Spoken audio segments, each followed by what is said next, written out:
সাধারণভাবে কেউ বা আমরা সশরীরে নাপাক যদি থাকে তো মসজিদে ঢোকার সাহস আমাদের থাকে না, বা আমরা ঢুকতেও চাই না। মসজিদের একটা সম্মান আছে, এই সম্মান আমরা দিয়ে আসছি। সেই যুগের ইহুদি চক্রান্তে কাউকে কাউরির দ্বারাতে খাপিয়ে তুলে জনগণের জনগণের উপস্থিত থাকা অবস্থায় মসজিদে গিয়ে ছটছট করে প্রস্রাব করা হয়েছে। একেবারেই শক্তি সমৃদ্ধ কিছু ছিল না তা নয়, সব কিছু ছিল, হাত পা চোখ। কিন্তু আমার বলার উদ্দেশ্য, রাসূলের চরিত্র ছিল সেইখানায়। অনেক সাহাবীরা উত্তেজিত হলেও আল্লাহ রাসূল বললেন, দাঁড়াও, প্রস্রাব যেখানে ফিরছে তাকে প্রস্রাবটা ফিরতে দাও। প্রস্রাবের সময় ডিস্টার্ব করা এটা কিন্তু ঠিক নয়। সে যেখানে প্রস্রাব ফিরছেই যদি প্রস্রাবটা ফিরুক।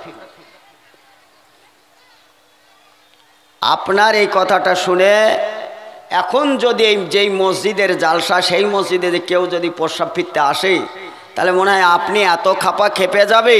আর আমরাও যদি নিষেধ করি তো বলবেন মৌলবীদের জন্য দুনিয়া শেষ হইলো, ওর গদ্দানটা উড়াইতাম মৌলবীর লেগে হইলো না, বলবেন না? এটা তো বলবেন। তাহলে আপনি যদি আমাদেরকে এইভাবেই ভাবেন তাহলে আল্লাহ রসুল সেখানে ছিলেন উপস্থিত, সাহাবীরা কিন্তু আপনাদের মতন মেজাজ নেননি, থামিয়ে দিয়েছেন, দাঁড়াও, কারণ প্রস্রাব ফিরেছে তাকে প্রস্রাবটা ফিরতে দাও। তার বুদ্ধি আকেল সে যদি ঠিক হয়, তার চরিত্র যদি ঠিক করে নিতে পারে তো তোমারই মতন একজন মসজিদের সেবক হবে। কিন্তু প্রস্রাব আটকে যদি তার ভিতরে রোগ তৈরি হয় তাহলে একটা রোগা রুগী ইসলাম কবুল করে লাভ তেমন কিছু হবে না, ওকে প্রস্রাব ফিরতে দাও। মসজিদে প্রস্রাব ফেরার পর সাহাবীবর্গরা যারা উত্তেজিত হয়েছিলেন তাদেরকে বললেন, বাবু একডল পানি নিয়ে আসো। একডল পানি নিয়ে আসলো, ওটা পরিষ্কার করে দেওয়া হলো। সাহাবীদেরকে সম্বোধন করে বললেন, যেইখানে পানি দিয়ে পরিষ্কার হয়ে যায় যে নাপাকটা, সেইখানে তো গর্দান ওড়ানোর কোনো যুক্তি নেই, সে তো নাদান। সে মসজিদে প্রস্রাব ফিরেছে, তার জন্য পানি বহিয়ে দিলাম, পরিষ্কার হয়ে গেল। তার চোখের সামনে এই ঘটনাটা ঘটার পর সে দেখলো সর্বনাশ। আমার তো চিন্তা ভাবনা ছিল এরা সব গুন্ডা, আর এই গুন্ডার নেতা হচ্ছে হযরত মুহাম্মদ। হযরত মুহাম্মদ সাল্লাল্লাহু আলাইহি ওয়াসাল্লামের এরকম ব্যবহার আচরণ, এ তো ভাবার বিষয়। এইরকম আদর্শ সারা পৃথিবীর কোথাও পাওয়া যায় না। অতএব এই আদর্শ ছেড়ে আরো কোথায় যাওয়া যায়? তিনি আর নাপাক জায়গা থেকে যখন পানি দিয়ে পবিত্র দেখল, ওর হৃদয়টাও পবিত্র হয়ে কলেমা পড়ে মুসলিম হয়ে গেল। সেই যুগের ইহুদিদের একটা কালচার ছিল, মানুষের চরিত্র দেখে আখলাক, ব্যবহার, সম্পর্ক টেনে নিয়েছে। সে একজন মুসলিম কমিউনিটির মধ্যে ইসলাম গ্রহণ করে ও একজন মুসলিম সৈনিক। বর্তমান পরিবেশ পরিস্থিতি আপনারা জানেন, মসজিদের ভিতরে সরাসরি ভাবে শিবের লিঙ্গর নাম দিয়ে মসজিদের ওপর আক্রমণ করে অনেক মসজিদকে ভাঙচুর করা হচ্ছে। ওই ইহুদিরা মসজিদে প্রস্রাব ফিরে চলে, সেটা তার অপরাধ আমরা মনে করি। বর্তমানে আপনি চোখের সামনে দেখছেন এই চোখের সামনে পবিত্র কোরআন, যেই কোরআনের কথাগুলো আপনারা শুনতে এসেছেন, এই কোরআনের ওপর প্রস্রাব ফিরছে, পায়খানা ফিরছে, কোরআনের ওপর জুতো পায়ে দিয়ে দাঁড়িয়ে সারা মুসলিম মিল্লাতকে অবমাননা করার একটা পাঁয়তারা চালাচ্ছে। আপনি এখনো নীরব আছেন। কদিন বাঁচবেন আপনি? বেঁচে থাকতে চান? থাকেন, কতকাল বেঁচে থাকবেন? কিয়ামতের মাঠে কেউ যদি আপনার সুপারিশ গ্রহণ করে, তাহলে আর কোরআন ও সিয়াম ও আসফান, কিয়ামতের মাঠে যে সিয়াম পালন করলেন, এই সিয়াম আপনার উপকার করবে, কোরআন আপনার উপকার করবেই করবে। সেটা কোরআন ওয়াদা করেছে আপনার সঙ্গে। রমজান মাস এসছে, আলেম ওলামারা খুতবা দিয়েছে, প্রায় মসজিদে রমজান কেন্দ্রিক, রমজানের সব, তাছাড়া ইমানের গুরুত্ব, সব কাকে বলে, যখন তারপরে তারাবির আলোচনা এসছে, তারাবি পড়লে কি হয়, 20 রাকাত পড়লে কি হয়, 8 রাকাত পড়লে 20 আর 8, এসব একটা ঝামেলা আমাদের মধ্যে আছে। ওটা থাক, সে তো নামাজ পড়ছে, সে তো সুন্নাত সালাত, তা নিয়ে মাথা চালিয়ে আমার কোনো লাভ হয়নি। যে 20 রাকাত পড়ছে সেও মুসলিম, যে 8 রাকাত পড়ছে সেও মুসলিম, অথচ একজন মুসলিম আর একজন মুসলিমের ওপর কাদা ছড়াছড়ি আমরা অনেক করেছি ভাই সকল। তারপরেও কোনো মুসলিম আর এক মুসলিমের ওপর আঘাত করবে এটা আমাদের জানা নেই। মাসলাহাত ব্যাপার, সেটা একটা ভিন্ন ব্যাপার। কিন্তু বর্তমান কোন মসজিদে শিব ভরে দিয়েছে, শিবের ঠাকুর ভরে দিয়ে মুহাম্মদ সাল্লাল্লাহু আলাইহি সাল্লামের নামে অনেক রকমের কুৎসা রটিয়ে মুসলিম জাতিকে নিধন করার একটা পাঁয়তারা চলছে আরএসএস পরিচালিত বিজেপি সরকার। আপনারা চুপ ছিলেন। আপনারা মসজিদে ঢোকার আগে আলেম ওলামাদের মুখ থেকে শুনে ঠিকই আপনি দোয়াটা মুখস্থ করেছেন, আল্লাহুম্মা ইফতাহ লি আবওয়াবা রাহমাতিকা, আপনি ঠিকই দোয়াটা বলেছিলেন বলে মসজিদে ঢুকেছিলেন। তাহলে মসজিদের ওপর আপনার মহব্বত থাকা বা আছে, এটাই স্বাভাবিক। কোরআন পড়ার ওপর আপনার মহব্বত ও ভালোবাসা থাকা, এটা স্বাভাবিক। সিয়াম পালন করেছেন, এই সিয়ামের অধ্যায়ে আলেম ওলামারা প্রায় মসজিদে আলোচনা করেছে, মান সামা রমজান ঈমানান ওয়া ইহতিসাবান গুফিরা লাহু মা তাকাদ্দামা মিন জামবিহি, মান কামা ঈমানান ওয়া ইহতিসাবান গুফিরা লাহু মা তাকাদ্দামা মিন জামবিহি, মান সামা রমজানা মিন আওয়ালিহি ইলা আখিরিহি জনমান কায়মান ওয়ালাদাতু উম্মুহু। হাজারো হাদিস ও কোরআন আলোচনা করেছে। ইয়া আইয়ুহাল্লাযিনা আমানু কুতিবা আলাইকুমুস সিয়াম কামা কুতিবা আলাল্লাযিনা মিন ক্বাবলিকুম লাআল্লাকুম তাত্তাকুন। আপনাদেরকে আলোচনা করেছেন, খায়রুম মিন আলফি শাহর তানাজ্জালুল মালায়েকা ওয়া রূহু ফিহা বিইজনি রাব্বিহিম মিন কুল্লি আম সালামুন হি হাত্তা মাতলাইল ফাজর। আলেম ওলামা আলোচনা করেছেন। তাহলে মসজিদের উপর মহব্বত থাকা এটা স্বাভাবিক, কোরআনের উপর মহব্বত থাকা স্বাভাবিক। অন্যায়ের প্রতিবাদ করার নাম হচ্ছে সালাত। ইন্না সালাতা তানহা আনিল ফাহশাইল মুনকার। অন্যায় দেখলে তার প্রতিবাদ করা। মুহাম্মদ সাল্লাল্লাহু আলাইহি সাল্লাম সহ যত নবী ও রাসূল এসেছিলেন, তিনারা মূর্তির বিরোধিতা করেছিলেন। যেই মূর্তি কথা বলতে পারে না, যেই মূর্তি নিজে চলতে পারে না, যেই মূর্তি নিজের কোনো ক্ষমতা রাখে না, অথচ পথভ্রষ্ট করা হচ্ছে মানব সন্তানদেরকে, মানবদেরকে, এই পথহারা মানুষদেরকে রাস্তা দেখাবার জন্য ইন্নাল্লাহা রাব্বি ওয়া রাব্বুকুম ফাবুদু হাজা সিরাতে মুস্তাকিম। আপনাকে সিরাতে মুস্তাকিমের দাওয়াত দেওয়া হয়েছে। আজকে যারা তারাবি পড়লেন, ফজরের সালাত আদায় করেছেন সাহারির পরে, ইফতারিতে যারা পালাক্রমে যারা ইফতারি করেছেন, ইফতারি পার্টি দিয়েছেন, কোথায় গেল আপনার ঈমান? কোথায় গেল আপনার দিন? কোথায় গেল সেই কোরআনের উপর মহব্বত? কোথায় গেল সেই মসজিদের ভালোবাসা? কোথায় গেল সেই মাদ্রাসার ভালোবাসা? আজকে সারা ভারতবর্ষে আরএসএস প্রচালিত বিজেপি সরকার মুসলিমদের যে যার উপরে টিকে থাকে সেইটা হচ্ছে ওয়াকফ সম্পত্তির ওপর, যেটা মাদ্রাসা, মসজিদ, খানকা, দরগা, যেখানে কবরস্থান। মুসলিমরা শেষ নিঃশ্বাস ত্যাগ করার পরে একটু কবরে যায়, তখন আমরা তাদেরকে আতর, সুরমা, গোলাপ দিয়ে একটু সুসম্মানে তাদের জানাজা পড়ে কবরস্থানে রেখে আমরা কবরের পাশ দিয়ে যাই, তারপরেও তাদেরকে সালাম প্রদান করি, আসসালামু আলাইকুম আহলাল কবুর। তাহলে যে কবরে আমার বাপ দাদা 14 গোষ্ঠী রয়েছে, আমার বাপ যেই কবরে আছে ওই বাপের সন্তান আমি, আমার পর আমার বাপ চেয়েছে আমার এই কবরের ওপর দিয়ে আজকে স্টিম রোলার চালানো হচ্ছে, কবরস্থানকে দখল করে নিয়ে পাকা রোড বানানো হয়েছে, পিচ তৈরি করা হয়েছে। আপনারা দেখে শুনে চুপ ছিলেন, চুপ আছেন।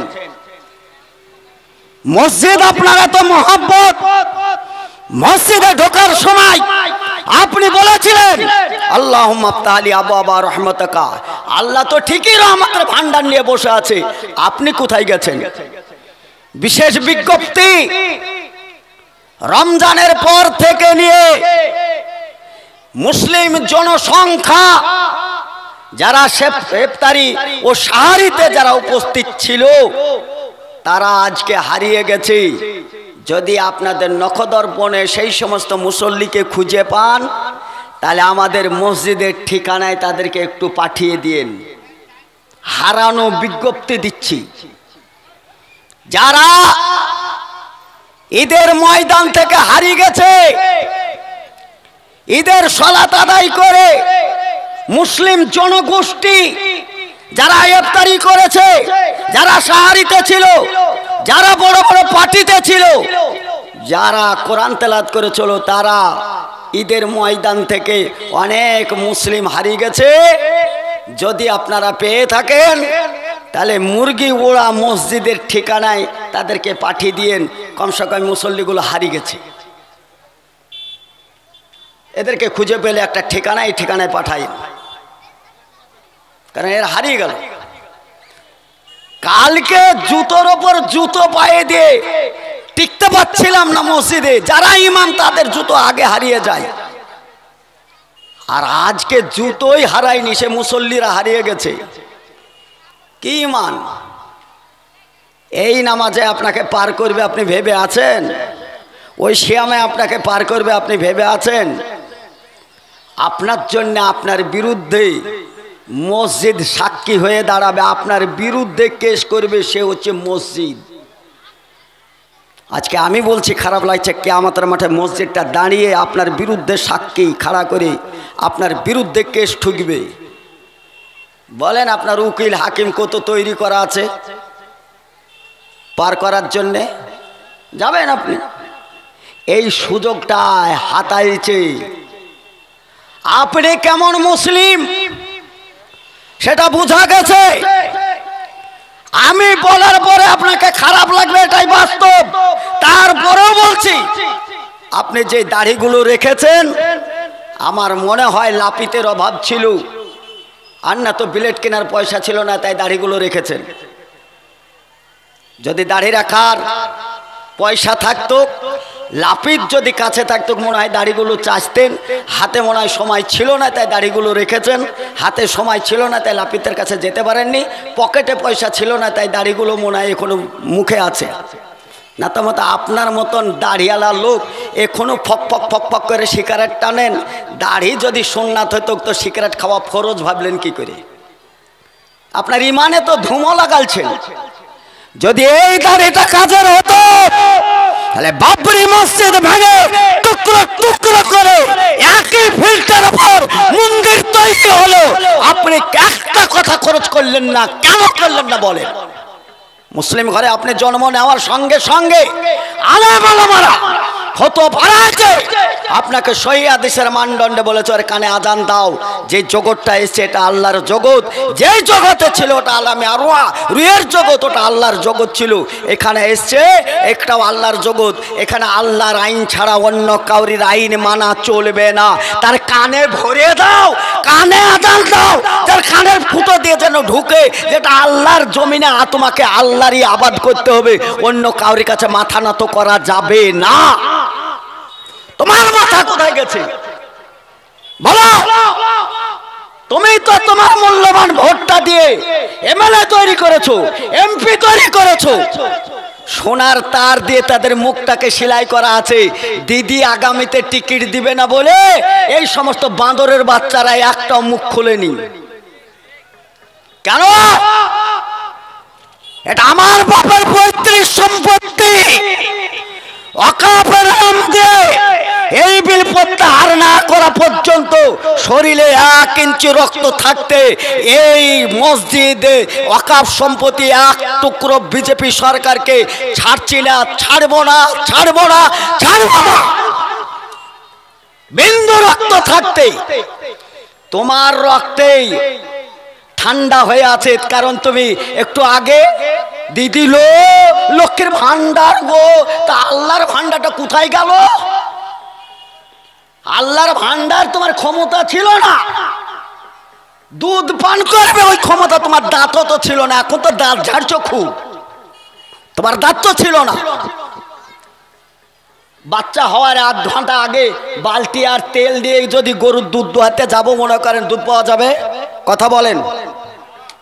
8 ঘন্টা আগে 10 মিনিট আগে বাচ্চা হয়নি, পালহান ঠিকই আছে, দুধও আছে, বালতি আর তেল নিয়ে গিয়ে দুধ দোহাতে গেলে পাওয়া যাবে? পাওয়া যাবে না।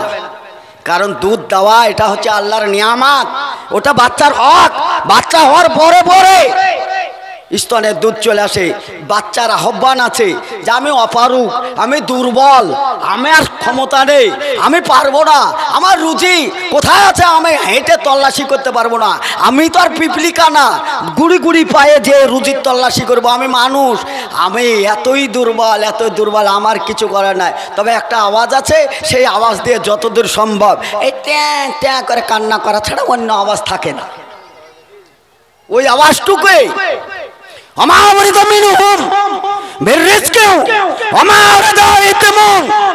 মালিক তোমার কাছে কোনোদিন রুজি গ্রহণ করেননি, বরঞ্চ রুজি দেওয়ার জন্যে সত্যম আসমান থেকে মিনাস সামাই মান ফখরাজ বিহি মিনাস সামারাতি রিজকাল লাকুম, তোমার রিজিক তুলে দিয়েছে। তুমি তো ঈদের আগে ইবাদত বندگی করেছো, তুমি সালাত আদায় করেছো, কোরআন পড়েছো। আল্লাহ এটা ওয়াদা করেছিল যে কোরআন পড়লে আমি রুজি বৃদ্ধি করি, সালাত আদায় করলে রুজি বৃদ্ধি করি। রিক্সা চালক, ভ্যান চালক ফলমূল দিয়ে ইফতারি করেছে না করেনি বলেন? ইফতারি করেনি? এখন যদি চেষ্টাও করি যে আমার বাড়ি মেহমান এসছে, আমি একটা তড়িঘড়ি ব্যবস্থা করব, 2টো কাজু বাদাম, 2টো কিশমিশ, 2টো আঙ্গুর, 2টো আপনার কলা, আপেল, আঙ্গুর, বেদানা, কিশমিশ সব দিয়ে একটা অ্যারেঞ্জমেন্ট করে একটা পাতায় রাখবো, এখন সম্ভব হবে না। কারণ রমজান মাসে দেখা গেছে, সোশ্যাল মিডিয়ায় দেখেছেন, হাজার হাজার লোকে খাবারের অভাব নেই, খেতে পারেনি মানুষ। আল্লাহ এটা বলেছে, কোরআন পড়বে রহমত বর্ষিত হবে, কোরআন পড়বে, কোরআনের সঙ্গে মহব্বত করবে, তোমার উপর বরকত হবে। কেরালার একজন লোক, বৃদ্ধ মানুষ, ব্যবসায়িক, আমাদের মতন আপনার মতন এইরকমই কোরআন হাদিসের একটি বক্তব্য শুনছিলেন। তিনি সেই জলসায় ছিলেন, উপস্থিত থাকায় তিনার এই কোরআন শুনতে শুনতে একটা কোরআনের উপর মহব্বত হয়েছে। স্থানীয় আলেমদের কাছে কোরআন শেখার জন্য গেছেন। বহু চেষ্টার পরে মানুষ যখন মুরব্বী হয়ে যায়, ও যেমন বুড়ো হয়ে যায়, ওর ব্রেনটা বুড়ো হয়ে যায়, ওর ব্রেন মুরব্বী হয়ে যায়, কোরআন শিখতে পারে নাই, চেষ্টা করে করে করে হয় নাই, কিন্তু কোরআনের মহব্বত ছাড়তে পারেন না। দেখা গেল একটি কোরআন নিজের হালালি পয়সা দিয়ে একটি কোরআন কিনে নিয়ে আসলো। প্রতিদিন ব্যবসা তিজারত করার পরে ফেরার সময় রাত্রে ঘুমাবার আগে কোরআন পড়া জানতো না, যার জন্যে কোরআনটাকে পবিত্র ওযু হয়ে সালাত আদায় করে 2 রাকাত নামাজ পড়ার পরে কোরআনটাকে খুলে খুলে দেখতো আর কোরআনের হরফের ওপর আঙুলটা ঘোরাতো আর বলতো এ আল্লাহ কা কালাম হে, এ আল্লাহ কা বাত হে, এ সব আল্লাহ কা কালাম হে, এ সব আল্লাহ কা বাত হে। এইটা হাত বোলাতে বোলাতে 1 পারা 2 পারার ওপর হাত বোলাতে একটাই শব্দ ছিল, এই কোরআনে অন্য কাউরির কোনো কথা নেই, এটা আল্লাহর কথা, এটা অন্য কোনো পৃথিবীর কোনো কালাম নয়, এটা আল্লাহর কালাম, এটা আল্লাহর কথা, আল্লাহর কালাম। এই মুসলিম প্রতিনিধি যারা আল্লাহর কালাম মেনে নিয়ে কোরআনের উপর ঈমান নিয়ে এসছো, আল্লাহর কথার উপর প্রস্রাব ফিরলো পায়খানা ফিরলো, যারা এই আরএসএস প্রচালিত বিজেপি সরকার চোখে দেখেছে, আপনারাও দেখেছেন, তার প্রতিবাদ হয়নি, করেননি, তাহলে আপনার উপকার করবেটাকে? বলেন কার উপর ঈমান নিয়ে এসছেন আপনি? আপনারা জানেন নবী মুহাম্মদ রাসূলুল্লাহ সাল্লাল্লাহু আলাইহি ওয়াসাল্লাম তার স্বীকৃতি কোরআনে দিয়েছে, লাকাদ কানা লাকুম ফি রাসূলিল্লাহি উসওয়াতুন হাসানা। যার উত্তম চরিত্র, যার চরিত্রের উপর পৃথিবীর কারোর চরিত্র হতে পারে না, সেই নবী মুহাম্মদ সাল্লাল্লাহু আলাইহি ওয়াসাল্লামকে ডেনমার্কের মাটিতে মুহাম্মদ সাল্লাল্লাহু আলাইহি ওয়াসাল্লামের কার্টন তৈরি করা হলো।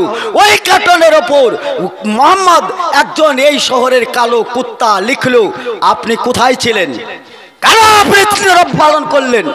ডেনমার্কের মাটি বলে আপনি চুপচাপ থাকায় ওই আযাবটা ঘুরতে ঘুরতে ঘুরতে আজকে সারা পৃথিবীর মুসলিম মিল্লাত চুপচাপ শোনায়। আজকে ওই আযাব ঘুরে এসে আজকে আপনার ঘাড়ে চেপেছে, আপনি কিসের উপর টিকে থাকবেন বলেন? বলেন আপনার ওয়াকফ সম্পত্তি তা আজকে বেদখল। আজকে সরকার বিল করেছে, বিল নিয়ে মুসলমানদেরকে আজকে বাঁয়ে সরি দিয়ে সংখ্যালঘুর উপর অত্যাচার করে যেইটুকুনের উপরে টিকে ছিল সেইটুকুন হাতাচ্ছে। আপনি এখনো মুসলিম দাবি করেন? আপনি কি এখনো মুসলিম দাবি করেন? যে 1 টাকা সুদ খেয়েছে ও মুসলিম হতে পারবে না, ওর ভিতরে হারাম ঢুকে পড়েছে। যে একদিন মিথ্যে কথা বলেছে ও মুসলিম হতে পারবে না, ও মুনাফেক হয়ে গেছে। যে একদিন পরের ঘুষ খেয়েছে ও মুসলিম হতে পারবে না, ওর ভিতরে হারাম ঢুকেছে।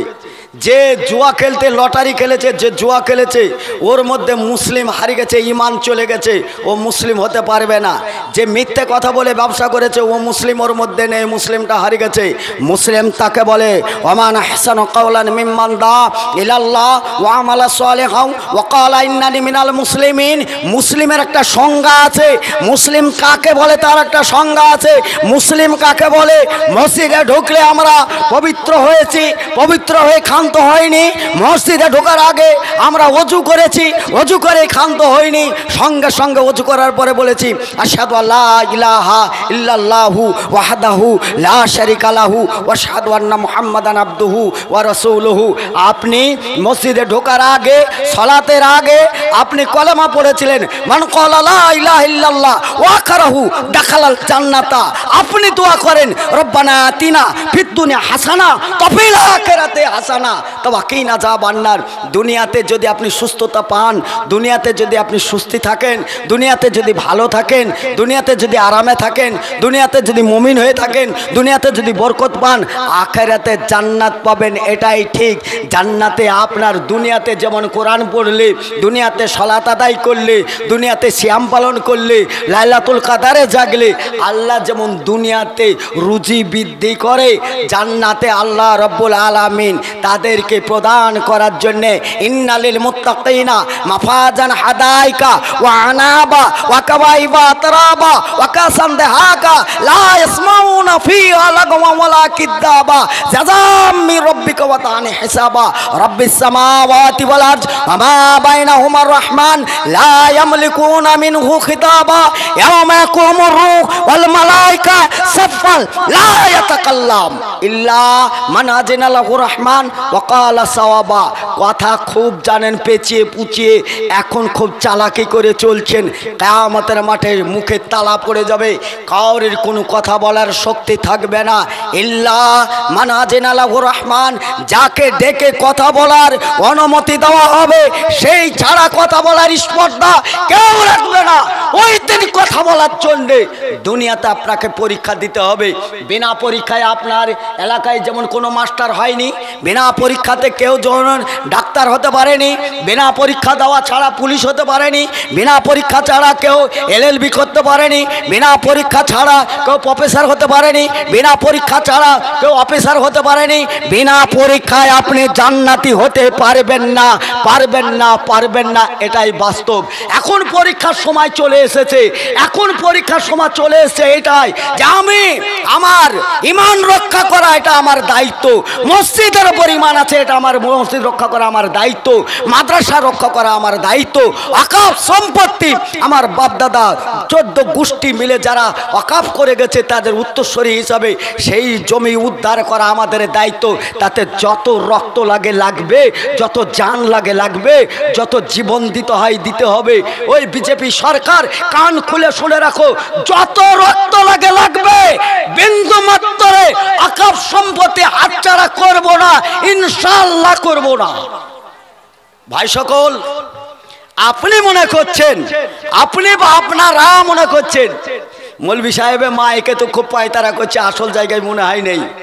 আপনাদেরকে পাওয়া যায় তো? আপনাদেরকে পাওয়া গিয়েছে কোনোদিন? আপনাদেরকে নিয়ে সামনে আগাবার চাইতে পিছনে টানটা তো বেশি। ফিল্ডে হয়তো দাঁড়িয়ে থাকবো আমরাই, পিছনে কিন্তু আপনাদেরকে খুঁজে পাবো কিনা টর্চ মেরে লাইট পোড়ানো হবে। দেখেছি আপনাদেরকে হাজারবার ডাক দিয়েছি সাংগঠনিক ভাবে। আপনি মুখের 2 ঠোঁটের পাতা খোলেননি।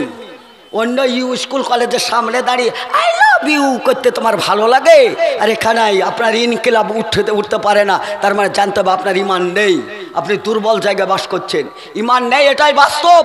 যদি ঈমান থাকতো, যদি ঈমান থাকতো তাহলে সংখ্যালঘুর ওপর চাপ দিয়ে চাপ সৃষ্টি করে আপনার মসজিদগুলো হাতাতে পারতো না।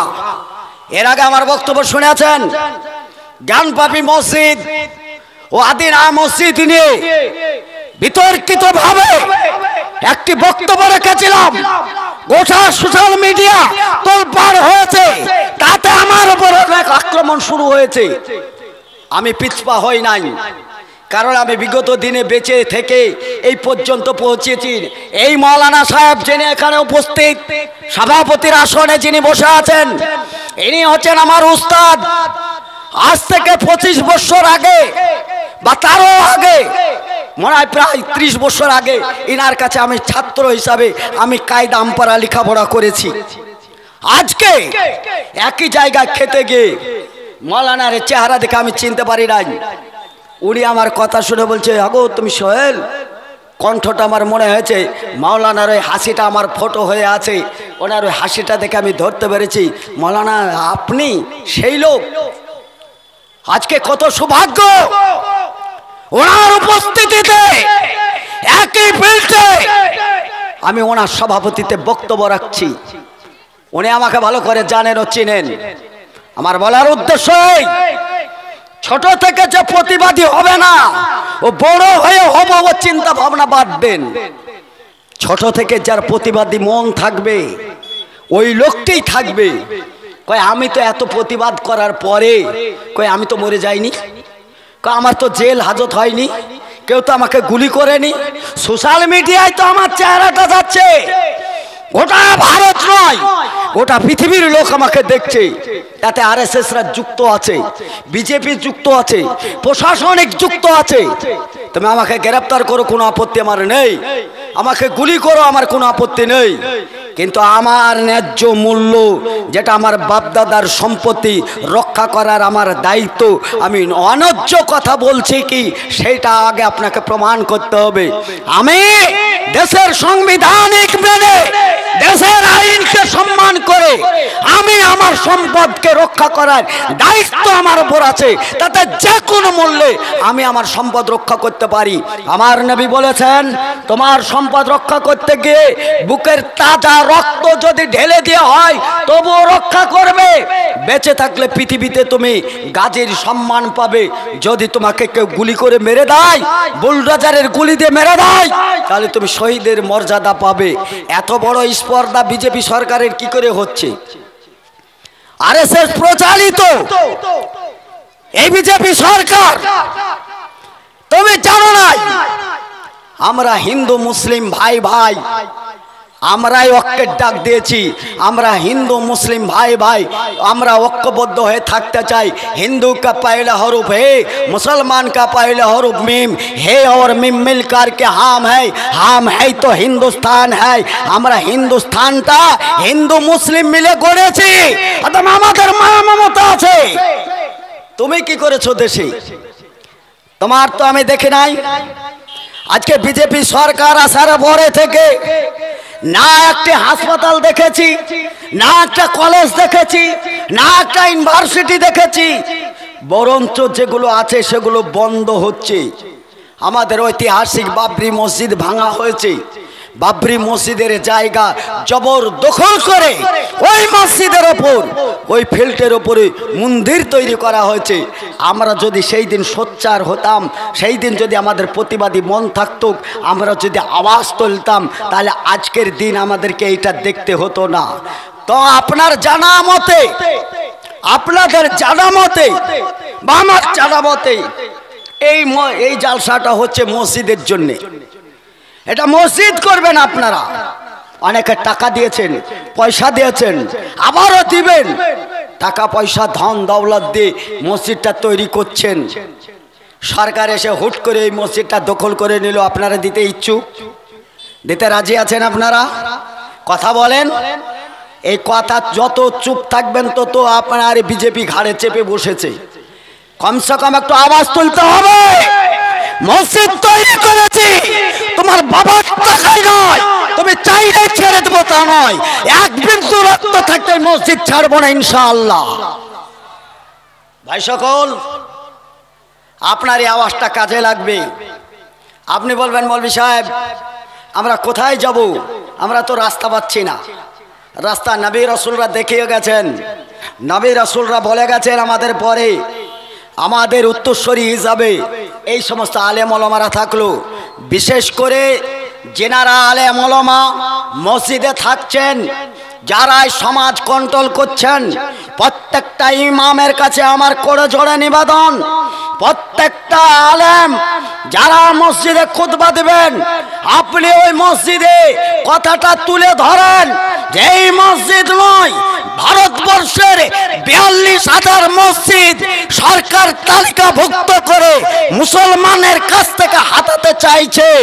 ইমাম সাহেব আপনি তো ওই মসজিদের ইমামতি করেন, আপনার আন্ডারে তো ওই ইমাম আছে।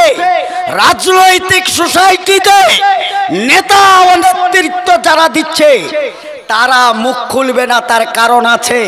তাদের মুখ না খোলার বিশেষ কারণ, আগামীতে দিদি টিকিট দেবে না এই ভয়ে তারা মুখ খুলছে না। তারা হচ্ছে বুবা শয়তান। আমাদের দেশের সাংবিধানিক অবমাননা করে তারা দেশে বসবাস করতে চায়। দিদির টিকিট নিয়ে তারা বাস করবে। শুভেন্দু অধিকারী সংখ্যালঘুদের ওপর চাপ সৃষ্টি করে একটা জাতিকে বিভাজন করে হিন্দু ভাই হিন্দু হিন্দু এক হও তার দাবি জানিয়ে মিছিল ডেকেছে শুভেন্দু অধিকারী। জেনে রাখেন হিন্দু ভাই যারা দেশীয় প্রেম প্রীতি ভালোবাসা দিয়ে যারা এই দেশের সোনাগরকে, হিন্দু ভাই আপনাদেরকে আমি করে জোরে নিবেদন করি, ওই চিটার বাটপার শুভেন্দু অধিকারীর কথাতে ওর প্রলোভনে আপনারা যাবেন না। ও কত বড় চিটার, ও কত বড় বাটপার, কত বড় কলঙ্গার। ও বিজেপিতে যে বিজেপি সরকার তাকে ও নড়বড়ে করেছে সেটা তার ব্যক্তিগত ব্যাপার। ওর মিথ্যাচারিতা সোশ্যাল মিডিয়ায় ধরা পড়েছে। হিন্দু হিন্দু এক হও তার স্লোগান দিয়ে মুখে ফেনা তুলে ফেলে চলো। কয়েক 2 দিন আগে 26,000 চাকরি বরখাস্ত করেছে। খবর আছে আপনাদের কাছে? খবর নেই? যদি এই খবর থেকে থাকে দেশের হিন্দু ভাই, আপনাদেরকে আমার বলার উদ্দেশ্য অঙ্কটা আমাদের চাইতে আপনারা ভালো জানেন। सब कुछ सिखाऊं मैंने ना सिखाऊं सियारी, सच्चाई दुनिया वालों मैं हुआ नारी। আমরা অত হিসাব করি না, অত হিসাব আমাদের কাছে নেই। হিসাব আপনাদের কাছে আছে, আপনারা জানেন। 42,000 চাকরি বরখাস্ত করায় মুসলিমরা মাত্র 2000 বাদ গেছে, বাকি কত হাজার থাকলো কথা বলেন? বাকি থাকলো 24,000। কারা তারা? তারা তো এই দেশের হিন্দু।